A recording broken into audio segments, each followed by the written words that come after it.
Government Charter, co-panelists, distinguished delegates, friends. My presentation is on sustainable development and India's blue economy. Let me at the outset, before presenting my views, thank the organizers, particularly General R. Singh, for giving me an opportunity to be with today's event. And outline of my presentation could be, one is the first part could be on relevance of sea, the second part is on sustainable development goals, third part of my presentation is on developing blue economy, and finally I conclude my presentation. When we talk about relevance of sea, we know very well how much trade travels through waters. Not only the lateral states but interland states also depend on sea. Thereby we look at that sea belongs to everyone, irrespective of the contiguity. And there is a strong linkage between human development and the seas.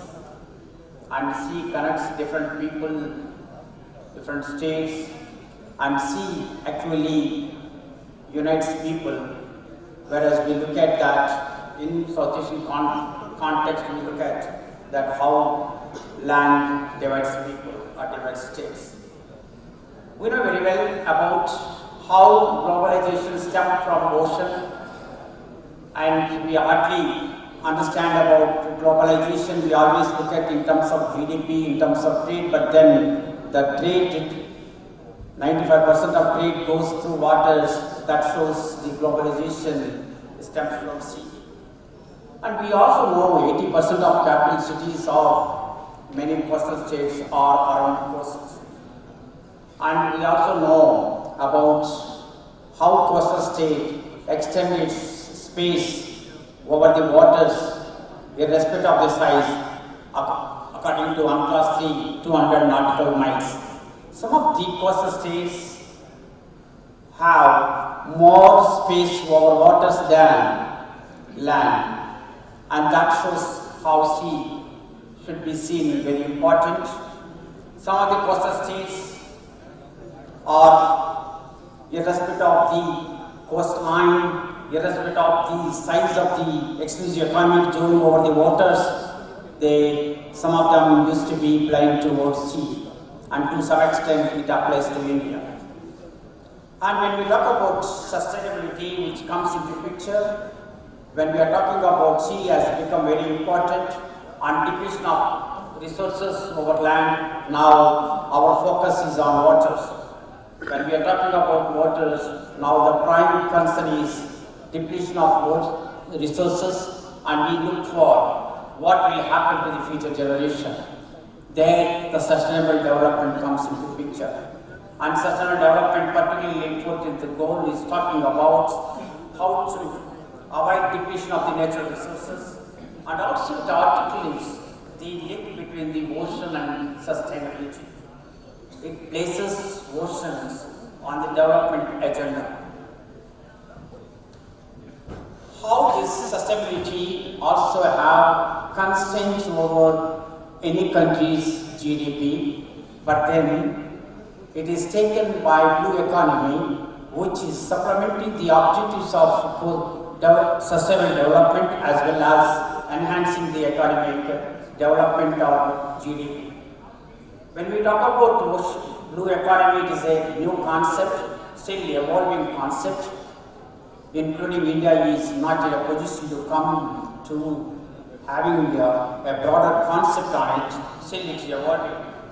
And we know very well ocean has become an economic force in the 21st century. And coastal, we know very well about the coastal and ocean economies are often blurred, and we are not able to quantify how much revenue comes from sea. Thereby, sometimes we don't give importance to sea. And blue economy is also concentrating about exploring resources locally.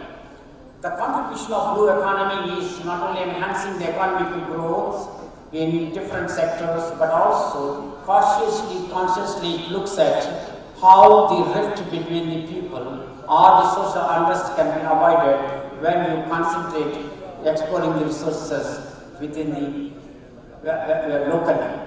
And also it looks at the resources to be used by the future generation. In that sense, we look at how blue economy is so important, and there are different sectors which are identified as could be tourism, could be offshore oil and gas exploration, or deep sea shipping, or deep sea mining, or fish services, fisheries, and connectivity, good order at sea, and exploration of marine resources. When we talk about this, we also know very well about India's exclusive economic zone, where we have 2.1 million square kilometers was given by UNCLOS 3, and also we are now expecting another 1.2 million square kilometers. Altogether, we are going to have 3.3 square kilometers of area on the waters.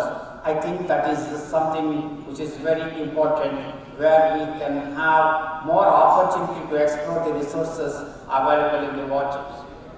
And we know very well about the shipping, where we are.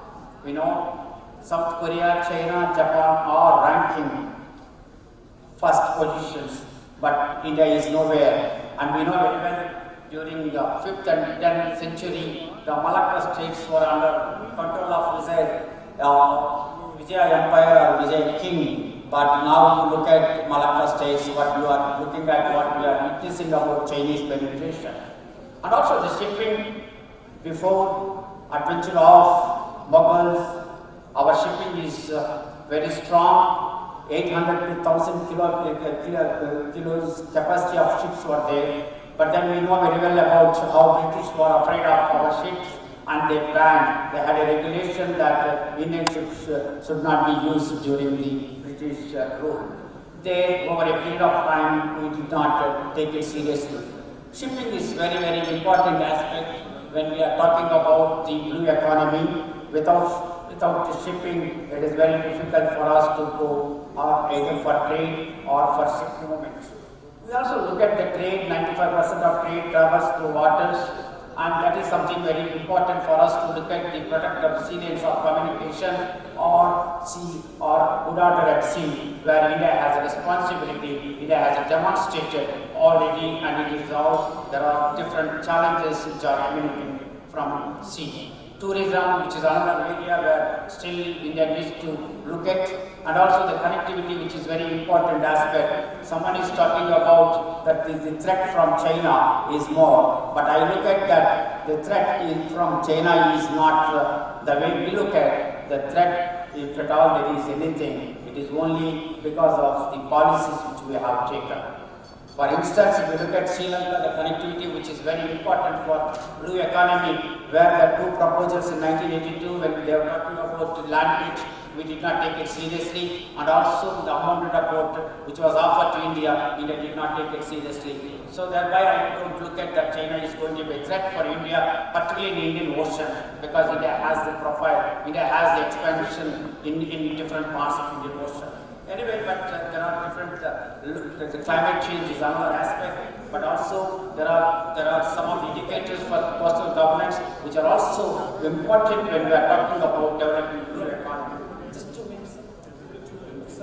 And when you look at New India from maritime perspective, we know very well about how this New India one could perceive through maritime. How we, one is India, the continental India, the other one is maritime India, where both are complementary to each other, strengthening each other. And we look at that, it's very, very important for us to look at. And also when we look at that Kashmir to Kanyakumari, that concept, I think we need to relook at that Kashmir to Andaman Nicobar and Indira Point, where we have. I think this is very important for us.